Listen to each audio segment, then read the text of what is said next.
Hello there, it is I, earthmanbrick. And yes, I'm hot off the heels of this last build here, which was the... Oops, upside down. Which was this whole bit of terrain here. So if I can get it in shot, that might be helpful. Oh, I probably should have done the setup beforehand. Hindsight, it's a wonderful thing. So yes, fresh off, hot at the heels of making this thing, and I'm going to make loads of other rooms and such like. But I've got a challenge that's been bestowed upon us. And that is from Carl Makes Stuff and Nat1. And that is the reactive terrain. So I thought I'd cheat and I'd use one of these. Giving it a bit of a jazz up. Let's just open it up. See how big this thing is. I got this, it was like about a $5 from eBay. Which is a bargain because I think it's about £8 normally. So, let's crack this nut open. Yeah, come on. Yeah. There we go, so it comes with a USB power cable. Probably has a socket attachment as well. No, it doesn't. Well, that's not very good. Oh wait, no. That goes in there. That's the power point, and then that's the USB. That's fine. That's good enough. But you can also just chuck in some batteries. What does it say? Caution, risk of electric shock. Do not open. Well, how are you meant to change the batteries? Fools. Well, I got some Duracell here.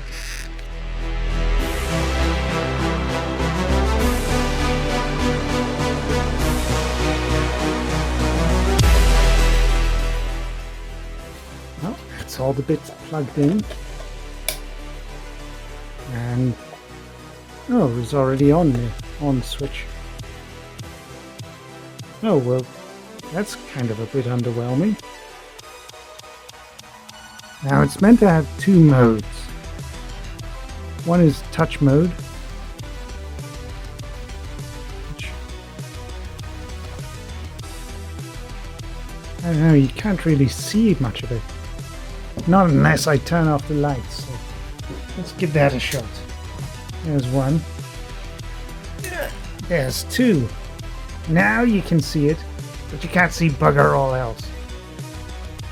What I think I might try and do, because I need to plan this now, I might make it in two parts, so it's two halves that sort of come together around the thing. And then maybe just leave a small gap for the on-off switch, and a small gap for that, with parts that can be moved on or off. And then that'll be our reactive terrain. Yeah. Anyway, see you soon. Hello again, it is I, earthmanbrick. And I've kind of done this. I kind of screwed it up a bit. Originally, this whole bit of pattern crap all around it was actually meant to be something that you could take on and off and remove.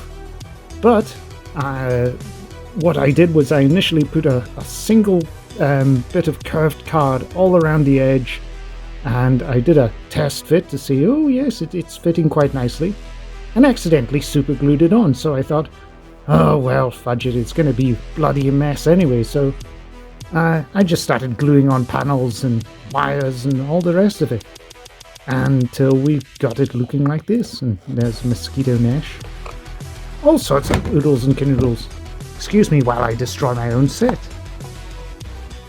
There we go. It's as you can see, I've left a space there for the, so you can get the light to shine on it, the on-off switch, which is right there, and I've left another gap here, which is for the power cable, so it can go in and out relatively easily. And I've also taped up the ball bit on the end, just so when it comes to painting, it's not going to affect it.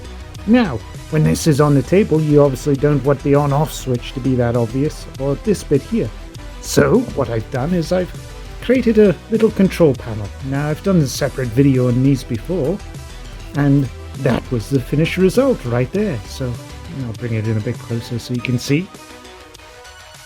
So yeah, they turn out pretty nicely.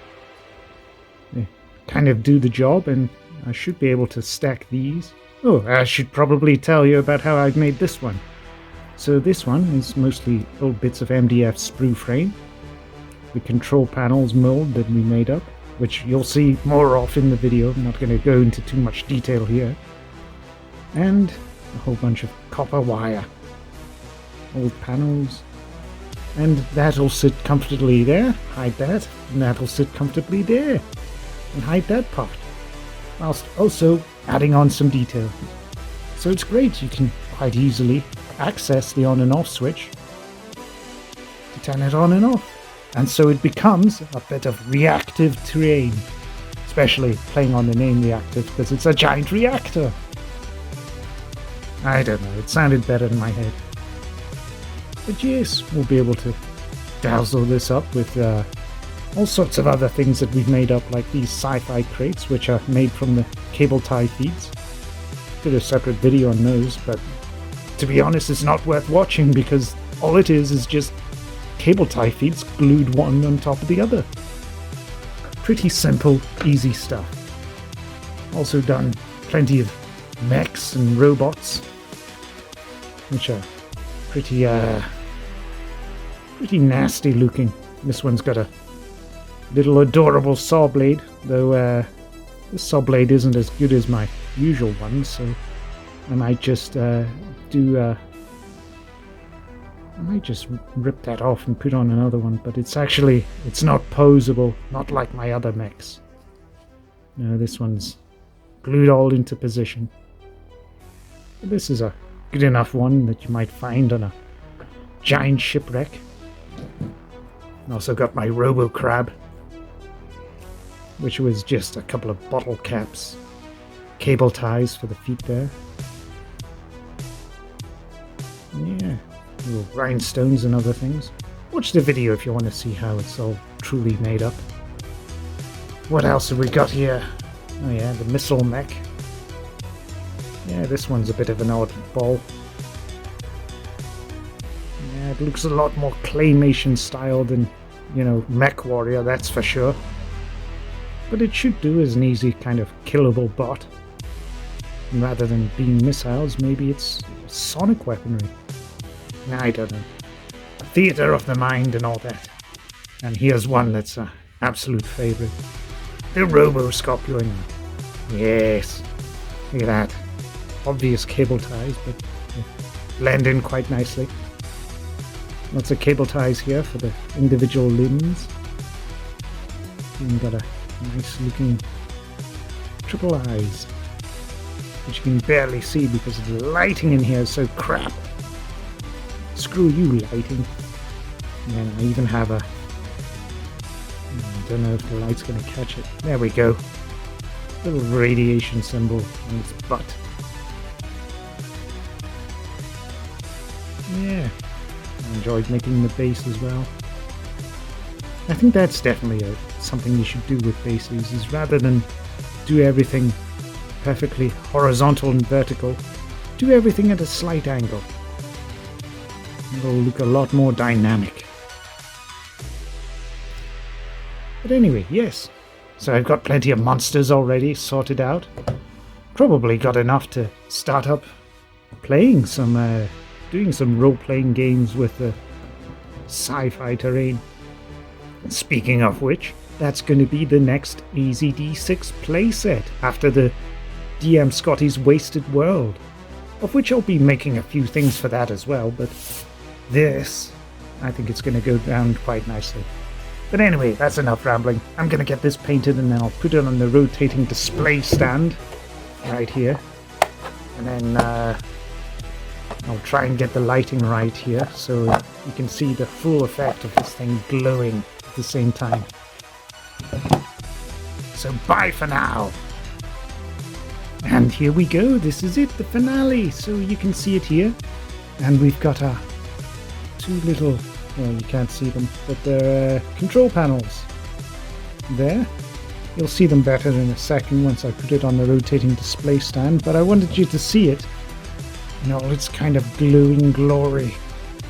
And I've put it in a low lighting so you can see parts of it at least.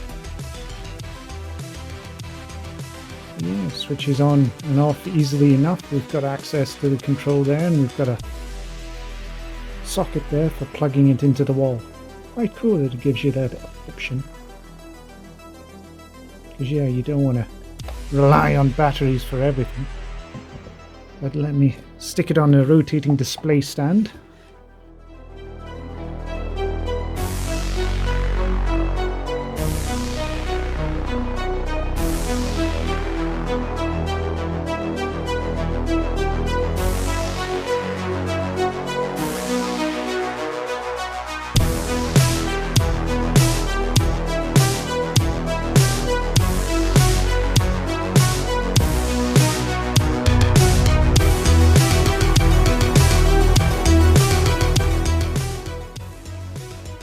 I think it's pretty convincing as a ship engine or mission field. And yeah, this is the ideal point in time to talk about the reactive terrain video. So that will be playing as of, oh crap, I forget my dates. But anyway, there'll be a link down below to the video. Make sure you click on it to see everyone else's contributions, because there's going to be quite a lot. In fact, I've got another one kicking about here somewhere. Where is it? Ah, yes.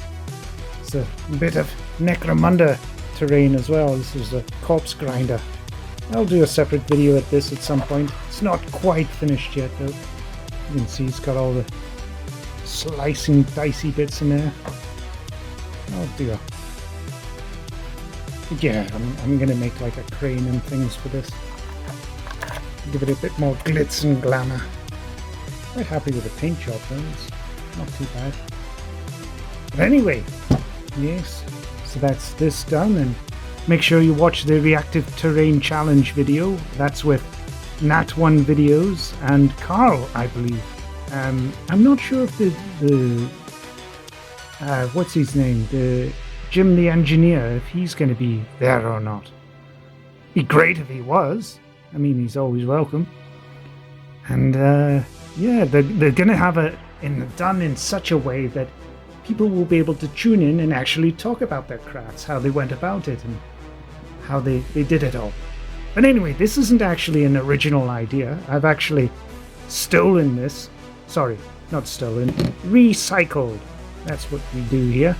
So I recycled someone else's idea, and it was Tom, or mostly Zen, and he's got a channel. It's a very small channel, so please subscribe to him. There'll be a link at the end. Make sure you click on that one as well, just to subscribe. He's only got a whopping 2 videos, and both of which are shorter than 10 minutes, so shouldn't take too long to get through his stuff. And make sure you bother him and say, make more videos. But yes, he currently runs the Warhammer 40k Orc community. So make sure you send him some love, because he does a damn good job. As well as, yeah, I should have posted the pictures and the side here of all of his, all the stuff that he's made. He's made quite a bit, and he does damn good work. But anyway, I think I've rattled on about it enough. I'm just going to turn on the light here. You probably won't be able to see it. Nope, you can't see bugger all. Unless I do something like that. No. I'll just turn off the lights. And then... boom! So, thanks for watching. But that's all I've got time for just now. So I shall say my old rigmarole. Good riddance, bugger off, and bye. And then the music will just go up and stuff. Blah, blah, blah, blah, blah. Rubbishy junk. At least I didn't have to put up with bloody Poppy this video.